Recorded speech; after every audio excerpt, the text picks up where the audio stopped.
Hello, listeners. This is Kat, and welcome back to Put Your Hands Up Podfics. This will be the continuation of Sometimes All It Takes to See Is to Look. This will be part 4, chapter 4, entitled Awake at Night.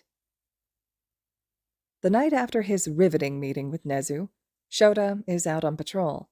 He often uses his patrol as a time where he can vent some of his frustrations on people who actually deserve the punches they receive. It's pretty relaxing. Regardless of the lack of sleep it also incurs. He's also halfway through his patrol, running across the rooftops, keeping an eye and ear out for any trouble, when he notices a small figure perched on the edge of the building adjacent to him. Shota's heart leaps in his throat. It's not the first time he's seen something like this, not in the slightest. That doesn't mean that it doesn't make his stomach fill with dread, though, at the thought of someone possibly being driven to end their own life.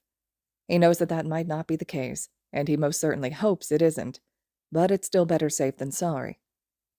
So he quietly leaps onto that roof, landing gently behind the figure so as not to startle them.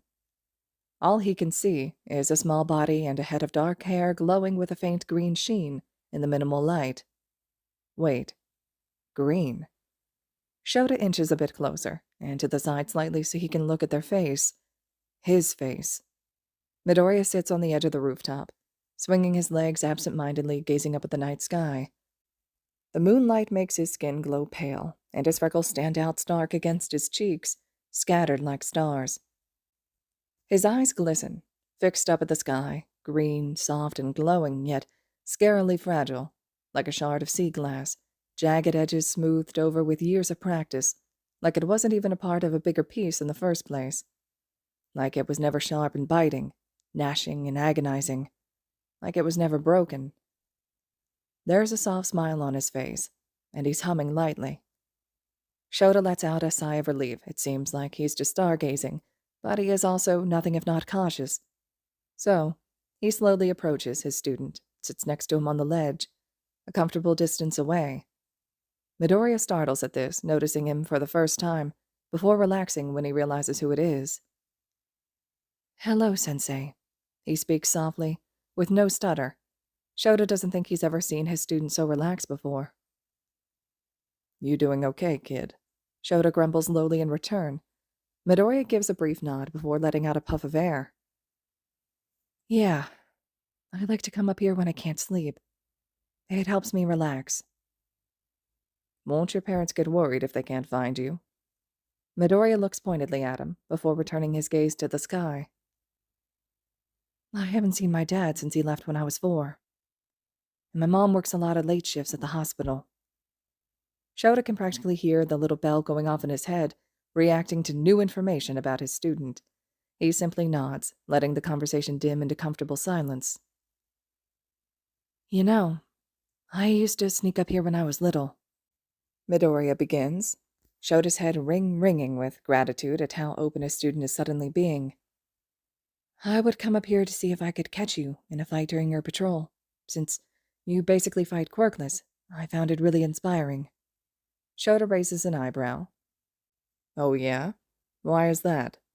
His student blinks at the question, before seeming to come back to himself, suddenly fidgeting and stuttering. Oh, well, you know." He trails off sheepishly, picking at the hem of his shirt. Shota curses internally he was so close to getting somewhere with his student's trust in him. Outwardly, though, he just assures Midoriya. "It's fine. You don't have to tell me anything you're not comfortable with." His problem child blinks owlishly up at him, looking a bit skeptical, but nods nonetheless before letting out a yawn. He puts a hand on the back of his neck and flushes a little. "I guess I should be getting back to bed." He looks at Shota for confirmation. "Good night, problem child." Midoriya swings his legs back onto the rooftop and makes his way over to the door leading inside. Good night, Aizawa-sensei." The door shuts quietly behind him. Shota sighs, sitting for a moment longer before continuing his patrol. Monday came around faster than Shota would have liked. While his weekend wasn't specifically fun, lots of planning and helping Nezu with paperwork on top of grading his class's essays, not to mention a slightly alarming 2 a.m. encounter, he knew that Midoriya would probably be worse. Having discussions that would probably make his student cry and doling out punishments isn't really his favorite thing to do, contrary to popular belief. Yes, maybe he likes to see people get what they deserve, after watching them realize they messed up big time, but that doesn't mean he's a sadist. He'll leave that to Nezu. So here he is, walking into classroom 1A earlier than he normally does. The only people here are Ida and, he groans internally, Bakugo. After seeing everything this kid did to his problem child, even knowing he knows it's illogical, he really just wants to expel him. He has very little care towards bullies, but that will hopefully be sorted out later, so Shouta digresses. He takes his customary place in his ugly yellow sleeping bag against the wall behind his podium, and just observes. His students trickle in, getting in small clumps to talk or hurriedly finishing up whatever homework they neglected over the weekend, and soon it's a mere 3 minutes to the bell and Midoriya has yet to arrive. His student has not missed a day of school yet, and if his immune system decides to take a vacation on today of all days, everything Shouta planned will have to be pushed back. Which is not the end of the world, but Shouta was really hoping he could get started on the recovery part as soon as possible, having neglected it for so long already. Hopefully his problem child just woke up late, which would be logical, considering how he mentioned having trouble sleeping occasionally during their 2 a.m. conversation those couple nights ago. 2 minutes to the bell, and everyone besides Midoriya has arrived. 1 minute, and Ida is instructing everyone to take their seats and prepare for class. The bell rings, and Midoriya is not there. Shouta stands and begins his lesson, trying not to let his gaze linger on his problem child's empty seat. Exactly 4 minutes pass before the door slams open to a slightly panting Midoriya, uniform crumpled in his obvious hurry. Sorry I'm late, Sensei, Midoriya stutters out between breaths, rushing to take a seat with his head pointed at the ground.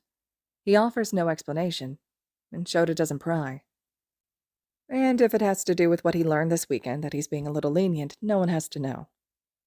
It's fine, Midoriya. Just try to get here before the bell next time. Shouta drawls evenly. Midoriya nods, cheeks flushing a bit in embarrassment. Yes, Sensei. Shouta nods, starting his lesson once again, but not before he hears Bakugo mumble something that sounds like stupid Deku under his breath. Shouta felt his eye twitch. Midoriya didn't seem to hear it, though, or at least he had no reaction, keeping his gaze fixed on either his rapidly written notes or on Shota's teaching. He supposes that's fine, but opts to keep an eye on his student as he teaches anyways. The first thing he noticed is the soft pallor to his skin. That's new, along with the dark circles framing his tired viridian eyes. Maybe he really didn't sleep well and that's why he was late. Shouta hopes that's the only case, but he doesn't want to assume anything for fear he will miss something important, again. Shouta also remembers his problem child mentioning his mom works a lot of late shifts, implying she wasn't around much. Shouta keeps that information tucked securely in his mind. Maybe he will bring this up in their inevitable talk later today. Besides the obvious exhaustion, Midoriya acts normal. Well, as normal as one can act after being conditioned to shrink under any strong gaze and flinch at loud noises. The soft and blithe attitude he had that night on the roof is long gone, replaced with his usual skittish nature. Shouta never noticed how stiff his student constantly was, not before seeing him completely relaxed. It was sad, to say the least. Eventually, it's time for heroics class with All Might. Yay. Shouta decides to sit in for this class today. He doesn't have to, and technically he doesn't have as much say in how All Might runs his class, but he can tell that the man is a little scared of him. It's pretty useful, honestly, at times like these. So he watched the class progress from where he leans up against the far wall. Today they are doing one-on-one sparring, and Shouta doesn't know who this kid had to have offended in his past life to get such bad luck, but of course Midoriya and Bakugo get paired up via random drawing. It's arguably in Shota's best interest to demand All Might change that, but that would raise a lot of questions, with not just him, but the rest of the class. So Shouta, somewhat regrettably, lets it slide. The sparring begins, and if Shouta weren't so focused on keeping an eye on his problem child, he would have been impressed by how much his class had improved since the beginning of the year. Getting attacked by villains really ups the ante, doesn't it? Soon, though, it came time for Bakugo and Midoriya to spar. The rules were simple, as All Might explained briefly at the beginning of the class. Fight until either your opponent can't fight anymore, surrenders, or gets knocked out of the ring. The two boys face each other, entering their own fighting stances, and All Might yells, "Begin!" Bakugo immediately launches himself at Midoriya, popping explosions off behind him for a speed boost. Midoriya freezes for half a second before activating his quirk and jumping to the side to avoid him. Bakugo pivots in midair, throwing an explosion at Midoriya's face and screaming, "Die!" Midoriya ducks and punches Bakugo's side, sending him spiraling through the air. He lands on his feet, face twisted in a scowl. "Come on, stupid Deku, fight me!" Midoriya makes an exasperated noise. "I am, Kachan!" He runs at Bakugo, green tendrils of energy flickering behind him. Bakugo snarls. "Always so weak." Bakugo lands an explosion on Midoriya's shoulder. "Useless, Deku." He goes in for a punch when Midoriya lets out a cry of frustration, determination sparking in his eyes. "I am not!" In a flash of green lightning, quicker than Shouta has ever seen a student move, he grabs Bakugo's arm and slams him on the ground, outside of the ring. "Young Midoriya wins," All Might announces. His students are both panting hard. Midoriya's eyes are wide like he can't believe what he just did. Sorry, Kachan. Are you... Bakugo cuts him off, shooting off the ground and grabbing Midoriya's collar. "Stupid Deku, how'd you beat me, huh?" Bakugo's hands pop. Midoriya flinches back, bringing his arms up in front of his face and waving them frantically. "It's, I was just doing the exercise."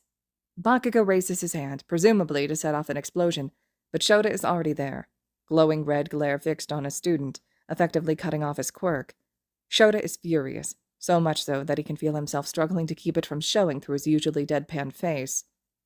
"Bakugo," Shouta says, tone dangerously calm. His student seems to understand that, and drops Midoriya with a scoff, crossing his arms as the greenette scrambles back a few steps, dropping his gaze to the ground. Shouta surveys the two's reactions. Bakugo looked into his eyes, almost like he's daring Shouta to do something. Midoriya, shoulders hunched and head down, probably believing he was the one about to be punished. Shouta has never been happier to prove a student wrong. "Bakugo," he says again, earning another scoff to go along with the red-eyed glare. "Detention for using your quirk on a student after the exercise finished. Midoriya won fairly." Bakugo's eyes widen comically, almost smirk, dropping into an open-mouthed gawk. Did he seriously not expect to get punished at all? His previous teachers really did him no favors. Looking away from the still gaping Bakugo, he turns to his resident problem child. Midoriya, funnily enough, has almost the same reaction, his head springing up quickly to look at Shouta in confusion and disbelief. His previous teachers deserve the hell about to be sent their way for how many ways they have failed this student who has so much potential for greatness. "Midoriya," Shouta begins, pretending not to notice the flinch he gets in return, along with the stuttered, "Sensei?" Shouta sighs. "Do you need to see Recovery Girl for your burn?" Midoriya just blinks as Bakugo's confused glare slides over to him. No, I think I'm okay." Shouta pinches the bridge of his nose. "Problem child. I can tell that it hurts. Just go get it checked out. We don't need you to be in pain for the rest of the day." His student nods blankly, confusion evident on his features, as he walks out of the room, gripping his injured arm. Bakugo watches him leave, a snarl reappearing on his face, confusion replaced with familiar anger. Shouta does not give him time to say anything. "Bakugo, sit out for the rest of the lesson." The blonde's head whipped back to face Shouta. "What?" Shouta cuts him off, with a cold glare. Bakugo scoffs and rolls his eyes, not even bothering to hide it, before grunting in confirmation and turning on his heel, and standing over where the rest of the class was curiously watching on. The rest of the class finished relatively smoothly, even ending a little bit early. Midoriya had returned at that point and was vehemently avoiding Bakugo, who kept shooting withering glances his way. All Might released the students to go change out of their hero costume, and was about to leave himself when Shouta walked up to him. "All Might, a word." The hero gulped visibly. Shouta wasn't mad at him, as he seemed to think, though he was a little upset that he had made no move to stop Bakugo from attacking Midoriya. Yes, he was frustrated, but he mainly wanted to know the pro's thinking, since it was questionable if Shouta himself would have stopped it had he not learned of the boys' past. "What do you need, Aizawa?" All Might had relaxed into his weaker form once all the students had left, hero suit sagging meagerly off of his now gaunt frame. "I wanted to know why you didn't step in when Bakugo attacked Midoriya after the match ended." Shouta was not the type to beat around the bush, so he asked what he wanted to know plainly. All Might seemed confused with this question. Interesting. "Well, I know those two can handle themselves. I thought it would be good to let them work it out, given their past." Shouta raises an eyebrow at this. What do you mean their past? Shouta was genuinely curious now. If All Might knew about Midoriya's past, why didn't he bring it up? In the same vein, what past did he know if not one to warrant action? And how exactly did All Might know Midoriya's past? The hero definitely showed some favoritism to the boy, but why? Shouta was getting a headache. He was hoping today would bring answers, but he was just getting more questions. All Might tilted his head at him, with a funny look on his face. Young Midoriya and young Bakugo are childhood friends. That is why they have the friendly rivalry now. Though they need to work on the friendly part some. Of course, All Might thought that. Childhood friends? Ha. Shouta couldn't blame him, though, because he did too, but now that he knew what his students' relationship actually was, he felt like throttling everyone who insisted on pairing those two together. Shouta tried to resist sighing as he rubbed a hand over his eyes. Listen, All Might. They don't have a rivalry going on, friendly or not. And even if they did, you cannot allow students to fight outside of exercises, especially with their quirks. He looked pointedly at the man. It's dangerous, and they're just kids. They don't have good impulse control. Shouta wonders absentmindedly if All Might was even qualified to teach children. He doubted it. Well, I suppose, but... Shouta cuts him off, putting a hand up between them. No buts about this. I don't know what you think you know about their past, but I think you might have it wrong. All Might looks hurt. Interesting. I am not wrong about young Midoriya. Shouta purses his lips and goes in for the kill. How exactly do you know Midoriya, then? It's pretty obvious you have a bias towards him. All Might's head shoots back with a jolt, and he coughs into his handkerchief. He looks shocked. How? He splutters. Shouta rolls his eyes. It's not that hard to notice when you're trained to notice things. All Might nods slowly. I suppose that's true. Shouta waits expectantly as the older pro's eyes flit around the room, avoiding Shota's stare. He was acting suspicious. Why could he not say how he knows Midoriya? What was he trying to hide? Shouta narrows his gaze. All Might. The hero meets his eyes and sweat dropped. It's nothing you need to concern yourself with, Aizawa. He waves his hand noncommittally, trying to play it off. He's my student. If anything, you don't need to concern yourself with him. All Might has the gall to look offended. Now listen. Shouta cuts him off for the second time. No, you listen. Whatever you think you know about Midoriya is wrong, that much is clear. However you know him, he obviously doesn't trust you enough to tell you the truth. Don't look at me like that. He looked like someone kicked his puppy. He's like that with everyone. Not with me. Now All Might looked like the kicked puppy. Shouta scoffed. You obviously don't know him as well as you thought. Now, whatever your secret is, I am going to figure it out. And I swear if I don't like what I find, I will end you. Symbol of peace or not. All Might looked thoroughly frightened at this point, and Shouta felt a little guilty. But he was more mad about whatever secret the hero was keeping from him about his student. He was just acting so suspicious, and although Shouta can't imagine the pro doing anything bad, what with his blatant soft spot for Midoriya, he didn't want to chance anything. His student has been hurt enough for several lifetimes, and he'll be damn sure to protect his problem child while he can. With that, Shouta turns on his heel and retreats out of the gym. He has a day to finish, after all, if he ever plans on getting to his talk with his students. All right, listeners, this concludes Chapter 4 of Sometimes All It Takes to See Is to Look. Chapter 5 will be up next. I hope you all are still enjoying, and as always, thank you so much for listening.